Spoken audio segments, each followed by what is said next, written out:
Génie du basket, Dražen Petrović a été le premier Européen à s'imposer comme un joueur majeur en NBA, à une époque où celle-ci était hermétique aux talents venus de l'autre côté de l'Atlantique.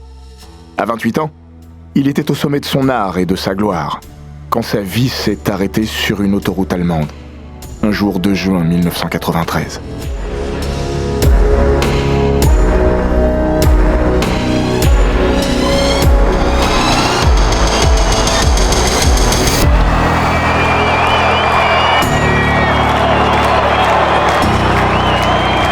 Bienvenue dans les grands récits d'Eurosport.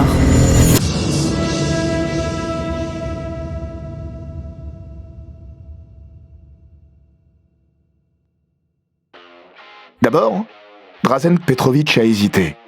Sans doute s'est-il un peu méfié. Comme beaucoup de stars NBA, ce qu'il avait fini par devenir, il est courtisé. Alors quand une jeune femme a appelé le siège des New Jersey Nets au mois de mars 1993 pour demander si elle pouvait entrer en contact avec lui, allant même jusqu'à s'enquérir de son numéro de téléphone personnel, il a tiqué. La jeune femme avait un fort accent de l'Est et se disait une grande fan du Croate. On lui a dit de laisser ses coordonnées. Si Petrović le souhaitait, il la recontacterait. Mis au courant par le secrétariat, l'arrière-vedette de la franchise d'East Rutherford a demandé conseil à son ami Mario Micić. Ce dernier a quitté Zagreb en 1986 pour émigrer aux États-Unis. Petrović ne prend aucune décision importante sans le consulter. Finalement, il rappelle le numéro. C'est un hôtel à New York. À l'autre bout du fil, la jeune femme. Elle s'appelle Klára Chalándzí. Elle est hongroise et elle a 23 ans. Joueuse de basket professionnelle, elle mène parallèlement une carrière dans le mannequinat. La discussion se passe bien. Elle est à New York pour 48 heures encore, en compagnie d'une amie. Le lendemain, New Jersey joue à domicile. Petrović invite les deux jeunes femmes. Billets pour le match et passe pour accéder au vestiaire. Après la rencontre, Petrović, Micić et leurs deux invités dînent chez Hooligans, le restaurant préféré des joueurs, tout près de la salle de Meadowlands. Encore un jour de plus et l'ami est reparti pour l'Europe. Klára Chalándzí prolonge son séjour d'une semaine. Petrović passe beaucoup de temps avec elle. Les semaines suivantes, ils s'appellent, souvent. Dražen lui envoie des fleurs. Il décide de profiter de l'été pour la revoir en Europe et apprendre à mieux la connaître. Peut-être le début d'une histoire durable.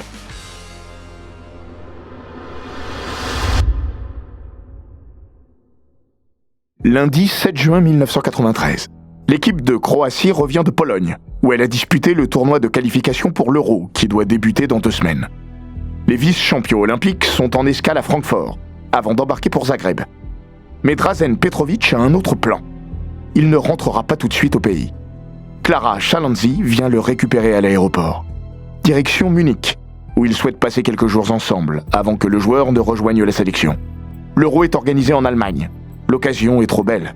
Une décision de dernière minute, Dražen avait un billet sur le vol Francfort-Zagreb. Pour effectuer les 4 heures de route qui séparent Francfort de Munich, le duo sera trio. Klára est accompagnée par Hilal Edebal. Amie d'enfance, cette joueuse de basket turque a 23 ans, comme Chalándzí, et revient des États-Unis, où elle a joué à l'université. Les deux amis se sont retrouvés la veille. La Golfe Rouge quitte Francfort peu avant 15 heures. Klára Chalándzí a pris le volant. Dražen Petrović est installé sur le siège passager. Hilal Edebal juste derrière lui. Vers 17h15, la Golf est déjà à la hauteur d'Ingolstadt.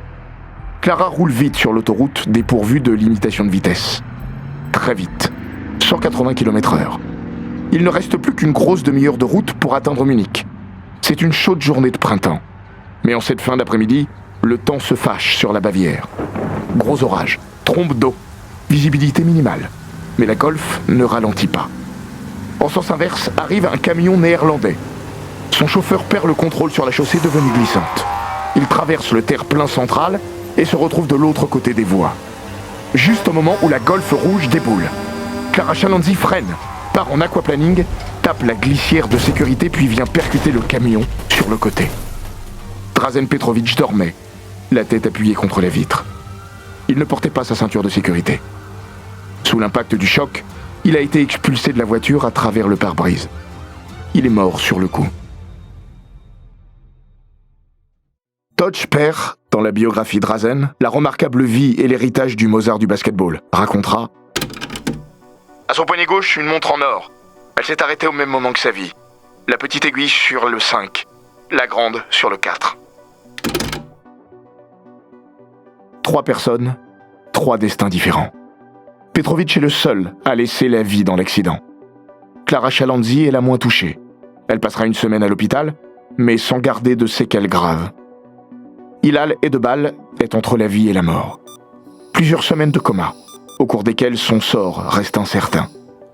Les médecins diront à ses parents: même si elle se réveille, personne ne peut dire si elle pourra avoir une vie normale. Et pourtant, elle va s'en sortir. Mais elle ne garde aucun souvenir de l'accident, ni même d'être montée dans la voiture. Elle est incapable de savoir pourquoi elle était en Allemagne. Ces derniers éléments mémoriels se situent un mois avant, alors qu'elle était encore aux États-Unis. En 2017, par l'entremise de la chaîne turque TRT, Hilal a rencontré la maman de Drazen Petrovic pour la première fois. Biserka, la maman de Petrovic, espérait entendre les derniers mots prononcés par son fils. Avait-il ri cet après-midi-là? De quoi avait-il parlé? Quelle était son humeur? Elle a besoin de savoir. Mais Hilal Edebal n'a pu lui être d'aucune aide. Biserka dira: c'est pas grave, je suis juste heureuse de rencontrer la dernière personne qui a vu mon fils vivant. Avant que Hilal Edebal lui avoue: j'aimerais me souvenir de lui. J'adorais le basket, j'y jouais.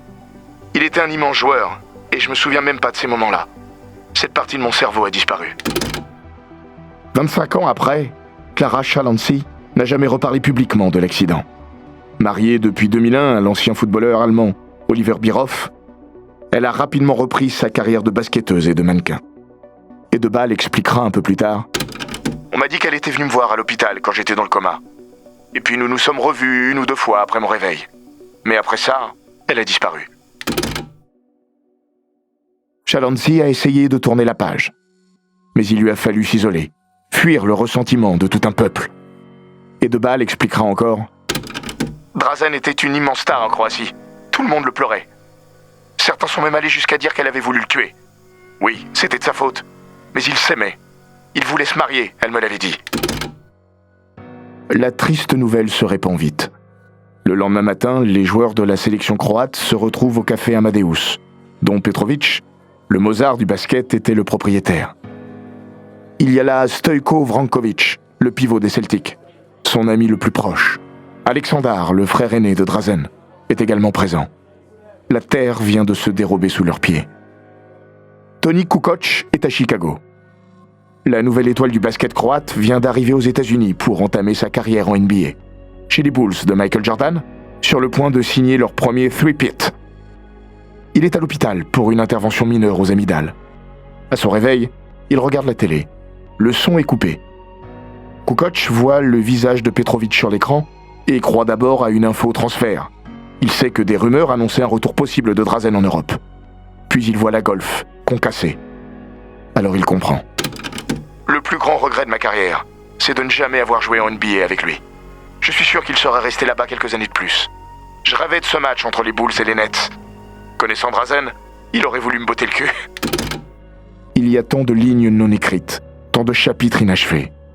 À 28 ans, Petro n'était jamais monté aussi haut, mais il semblait capable de grimper davantage encore.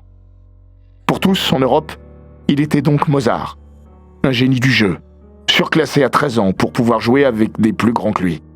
Son tout premier coach, à Šibenik, parle de lui comme d'un miracle. À 15 ans, il intègre l'équipe première. À 17, l'Europe le découvre vraiment. Le KK Šibenka atteint la finale de la Coupe Korac. Le club yougoslave s'incline contre le Limoges CSP. Mais le talent de Petrovic éclate aux yeux de tous.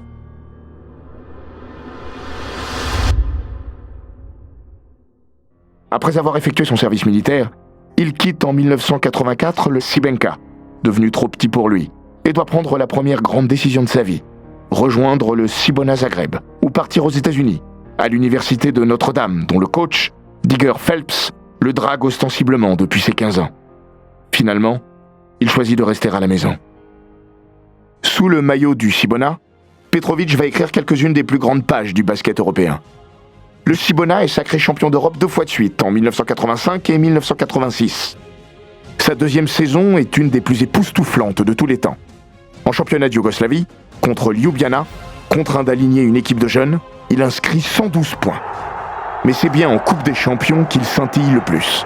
51 points contre Limoges, 45 points contre Kaunas, 44 contre le Maccabi Tel Aviv et un match délirant à 47 points et 25 passes contre Milan.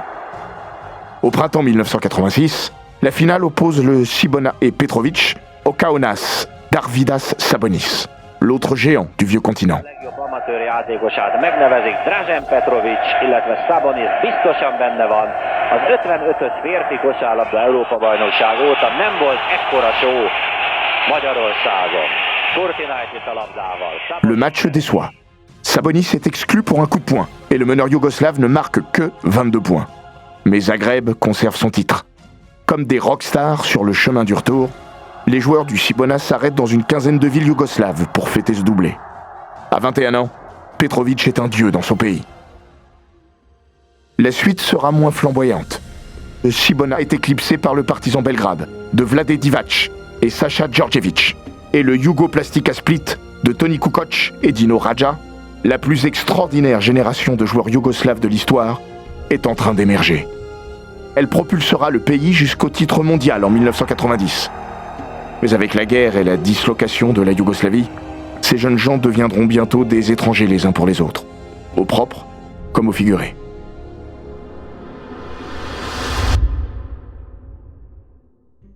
La carrière européenne de Dražen Petrovic s'achève au Real Madrid.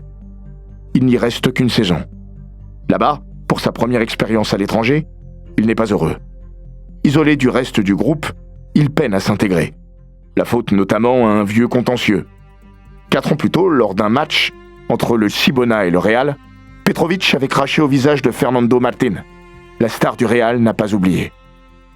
De cette année reste quand même une victoire en Coupe des Coupes, à l'issue de ce qui est peut-être le plus extraordinaire match jamais joué sur le sol européen. Le 14 mars 1989, à Athènes, le Real de Petrovic affronte le Caserta du Brésilien Oscar Schmidt. Le duel entre les deux scoreurs fous atteint des sommets. Schmidt claque 44 points, mais Petrovic en inscrit 62. 62 points dans une finale européenne.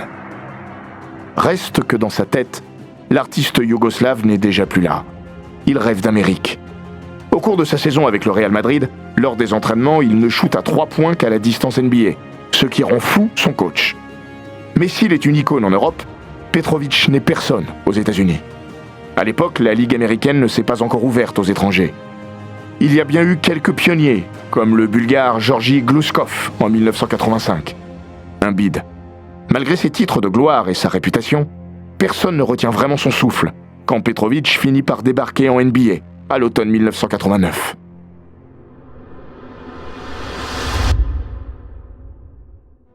C'est un rookie de près de 25 ans qui arrive à Portland. Les Blazers jouent dans la cour des grands. Pour son malheur, Petrovic, capable d'occuper indifféremment les postes 1 et 2, est barré par les deux vedettes de l'équipe, Terry Porter et Clyde Drexler. Sous-utilisé par Rick Adelman, la star européenne devient un simple role player, chargé de shooter à 3 points, à une époque où le tir primé n'est qu'une arme d'appoint. Le Yougo cire le banc. Lors de sa première année, Portland atteint les finales, mais il ne joue que 12 minutes par match. Son cas s'aggrave à l'été 1990. Alors qu'il revient du mondial en Argentine auréolé de sa belle médaille d'or, Petrovic voit arriver dans l'Oregon Danny Ainge, en provenance de Sacramento. Un joueur au profil similaire au sien. Ainge devient le 6e homme des Blazers. Petro, le 12e homme du roster.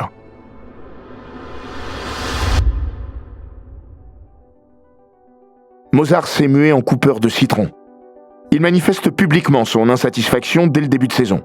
Le recadrage du coach Adelman est sévère, violent même. Je comprends que quelqu'un qui joue pas soit mécontent, mais nous avons gagné nos 6 premiers matchs et nous visons le titre. Alors soyons réalistes. On parle d'un gars qui tournait à 7 points par match l'an dernier, pas d'un All-Star. Il y a beaucoup de joueurs devant lui dans l'effectif. Je peux pas faire grand-chose pour lui et j'ai pas à m'excuser. De génie adulé de tous, Dražen Petrovic est devenu un anonyme parmi des dizaines d'autres dans cette ligue, qui paraît trop grande pour lui. On lui reproche de ne pas défendre assez, ce qui n'était pas faux. Lui est convaincu de subir le mépris des Américains pour le basket européen. Ce qui était vrai. Aux yeux de la NBA, ces colossaux exploits, à Šibenik, à Zagreb ou à Madrid, n'existaient pas, en dehors de quelques rares techniciens à l'esprit curieux. Beaucoup auraient craqué et seraient repartis sur un constat d'échec. Mais Dražen Petrović n'était pas seulement un esthète du jeu, un magicien du ballon. C'était aussi un monstre de travail, une dimension plus méconnue du personnage. Kenny Grant, qui fut son agent, explique « C'était un ermite du basket. Il n'avait pas beaucoup de vie sociale en dehors du terrain à l'époque.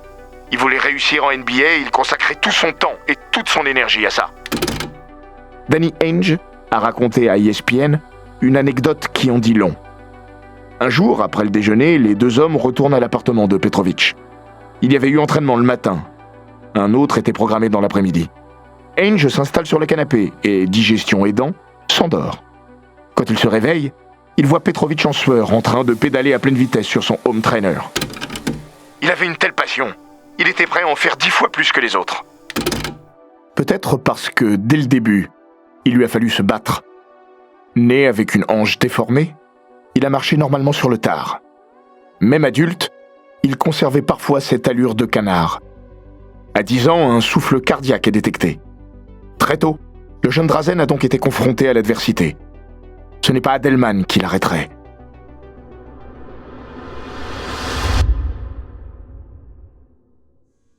En janvier 1991, il obtient gain de cause. Portland le trade à New Jersey. Une énorme connerie, regrettera Drexler. Petrović n'a encore que 26 ans. Pas trop tard pour prouver ce qu'il vaut vraiment.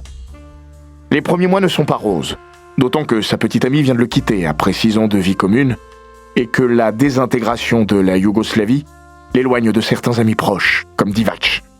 Mais il s'accroche encore. On lui promet une place de titulaire la saison suivante. Promesse tenue. Transformé physiquement, pour la première fois, il travaille le haut du corps avec le préparateur physique des Nets.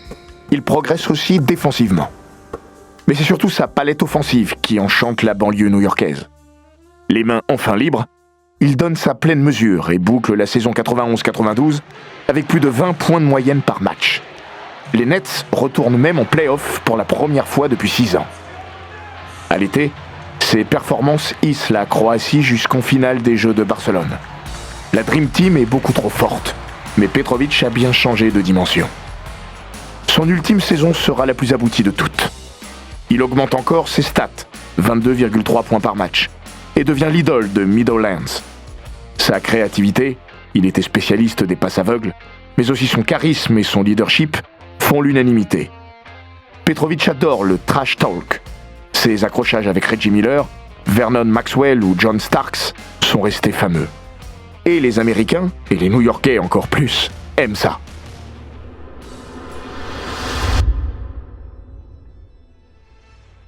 Il est devenu le patron de son équipe, comme il le rêvait. La star.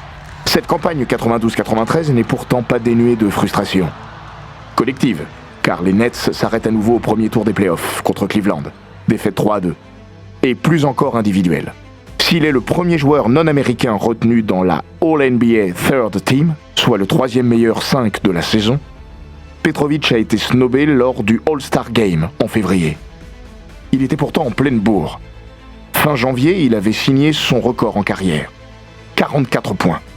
Suivi d'un autre carton contre Seattle quelques jours plus tard. Mais ça n'avait pas suffi. Même devenu un joueur majeur, on lui daignait la carte du club. Sur les 15 meilleurs scoreurs de la NBA, il est le seul à ne pas être sélectionné. Mario Micic confessera au New York Times en 2003 « C'était une blessure pour lui, et il est persuadé que s'il avait été américain et non croate, il aurait joué le All-Star Game. » Cette vexation, car c'en était une, doublée de renégociations compliquées avec les Nets, l'incite à envisager de quitter la NBA à l'été 1993. « J'ai plus rien à prouver ici », lâche-t-il sur la NBC après l'élimination face à Cleveland. Serait-il rentré en Europe ? Le début de son aventure avec Clara Chalanzi peut le laisser penser. D'autres, comme Kukoc, sont donc convaincus du contraire.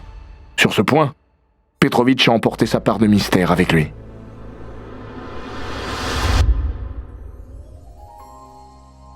Il aura en tout cas été un pionnier. Certes, il n'a pas été le premier joueur européen en NBA. mais il est le premier à s'être imposé comme l'incontestable leader de sa franchise. Neven Spaja, son ami d'enfance et ex-sélectionneur de la Croatie au début des années 2000, jugera « Il n'est peut-être pas le meilleur joueur européen de l'histoire de la NBA, car ce qu'a accompli Nowitzki est énorme par exemple. Mais il est sûrement le plus important. Parce qu'il a ouvert des portes. Il y eut bien un avant et un après Petrovic. S'il est déplorable qu'il soit mort si tôt, on peut aussi regretter qu'il ne soit pas né plus tard. Dans le jeu NBA tel qu'il est pratiqué aujourd'hui, Dražen Petrovic aurait fait des merveilles, lui, le shooter soyeux. Rick Carlisle, qui l'a connu aux Nets, en est convaincu. Il a été le premier joueur à tirer à 3 points, 2 ou 3 mètres derrière la ligne. Peu de joueurs shootaient en première intention, contrairement à aujourd'hui. Lui, il adorait ça. Et en sortie d'écran, il était impérial. De nos jours, il mettrait 4 ou 5 paniers à 3 points par match. Shooter à la mécanique parfaite, Petrovic a fini sa carrière NBA à 43,7% de réussite à 3 points. Le 3e meilleur pourcentage de l'histoire. Danny Ainge, autre grand artilleur devant l'éternel, se souvient de leurs joutes amicales lors de leur brève période commune à Portland. 50 tirs à 3 points enchaînés en catch and shoot. Sur une douzaine de parties, j'en ai peut-être gagné 3. Si je n'en rentrais pas 44 ou 45, je n'avais aucune chance de le battre. Le joueur est irremplaçable. Il y avait du Pete Maravich en lui, et du Steph Curry avant l'heure. Mais l'homme manque au moins autant à ceux qui l'ont connu. Comme Kenny Anderson, qui dira « Je regrette de ne pas l'avoir croisé plus longtemps.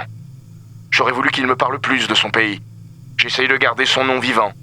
Mais ça me tue de penser depuis toutes ces années à tout ce qui aurait pu être, et tout ce qui n'a pas été. »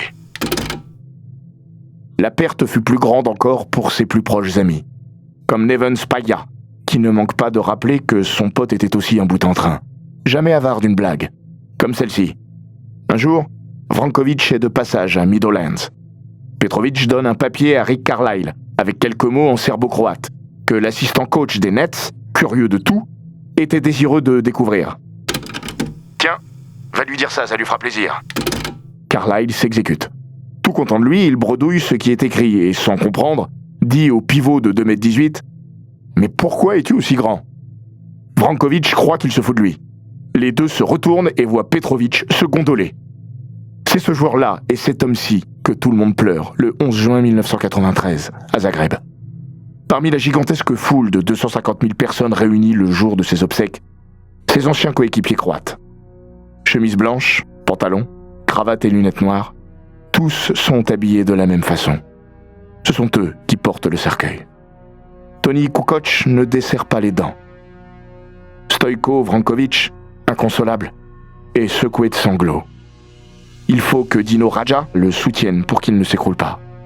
Le président croate, Franjo Tudjman, est là lui aussi, tout comme la quasi-intégralité du gouvernement. Ce ne sont pas des funérailles nationales, mais ça y ressemble. Dans la cathédrale, ils sont nombreux à se succéder pour prendre la parole. Parmi eux, Miro Djuric, un jeune basketteur de Šibenik, là où tout avait commencé pour Petrovic. Nous connaissons la guerre, mais aucune grenade tombée sur Šibenik ne nous a choqué autant que l'annonce de ta mort. I zato ćeš ostati simbol i uzor za dolazeće generacije. Ponijet ćemo u nama za budućnost tvoju sliku, sliku pobjednika u skoku, uzdignute šake i zadovoljna široka osmijeha, da ti spomen ostane trajan, a slava neprolazna. Neka je vječni pokoj Draženu Petroviću. Les Nets se sont représentés par Willis Reed, leur vice-président, et plusieurs joueurs, dont le pivot Chris Dudley, qui mesure ce jour-là ce que Dražen Petrovic incarnait aux yeux des Croates. Je savais que c'était une star dans son pays, mais il fallait le voir pour le croire. Sa mort était une tragédie nationale, et ça m'avait bouleversé de voir ça. Doug Lee n'était pas à l'enterrement. Le journeyman américain avait brièvement été le coéquipier de Petrovic, aux Nets en 1993. Mais ils avaient eu le temps de sympathiser. L'été suivant, 2 mois après la mort de Mozart, il signait au Cibona Zagreb. Une expérience presque mystique. Les gens m'approchaient dans la rue, ils m'embrassaient, me prenaient dans leurs bras juste parce que j'avais joué avec Dražen et que nous étions amis. C'était fou. Le temps estompe à peine l'héritage. Dario Saric, né à Šibenik 1 an après la mort de Petrovic, assure avoir débuté le basket parce que mes parents m'ont parlé de Drazen. Au-delà de son impact sur le basket croate, il a jeté un pont entre la NBA et l'Europe. Pour mesurer son influence, on peut aussi se tourner vers Dirk Nowitzki. Il est allemand. Il n'a jamais joué avec Petrovic. Mais, dit-il, le plus grand compliment que j'ai reçu, je le dois à la maman de Drazen. Un jour, elle m'a dit que je lui rappelais son fils. Il n'y a pas de plus grand honneur pour moi. Comme les autres, Nowitzki est un enfant de Mozart.